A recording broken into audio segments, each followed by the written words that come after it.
I'm curious how, when you were doing this, living this double life, if you will, how did you, in your real world, break it to, say, a man you're dating?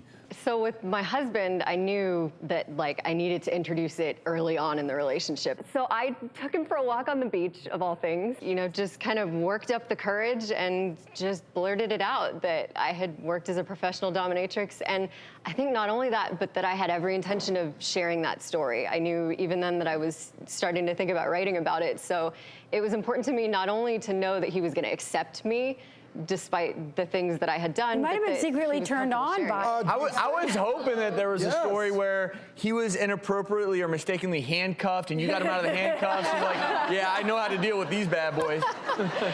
How does the reality differ, say, from 50 Shades of Grey or the things that so many people have read about and seen in movies? I think the reality of the situation in a healthy relationship like that, it's much more empowering than it's usually portrayed. And I think it's usually much more, it's coming from both sides. Both people are equally engaged in it and equally excited about it, rather than one person really being dragged in. You're given all the power, and the other person, the one being dominated, gives up.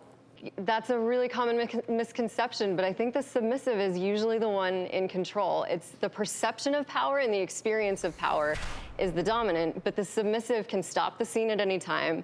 And ultimately, the dominant is doing it because the submissive likes it. So in a way, the dominant is trying to please the submissive. We have psychotherapist Dr. Mike Dow here because obviously on our show, it always comes back to how does it affect you, your health, your mental health. Sexual fantasies, most people acknowledge that maybe they've had a few things go through their brain at one time or another.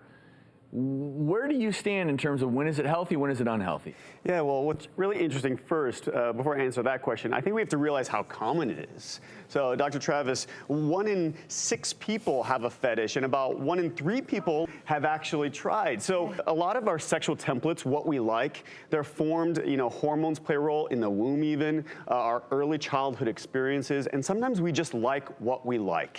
And when I treat somebody, I'm not trying to change who they are.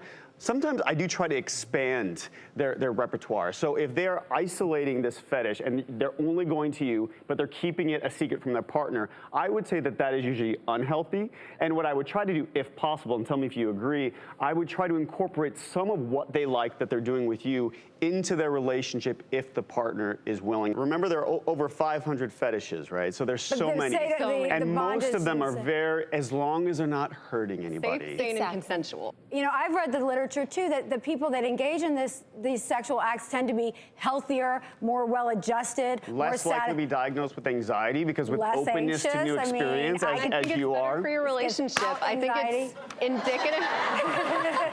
It's indicative of the fact in your relationship. I've got this one. I'm paying this one. Well, we do have to. Travis is the one who carries the whip on this show. And speaking of, we do have to call to order. No, we do have to move on. But if you are interested more in this, Jen's story is in her tell-all book, The Scarlet Letters. Check it out. Jen, thank you so much for being with us. Thank you. Dr. Dow, we always appreciate your input.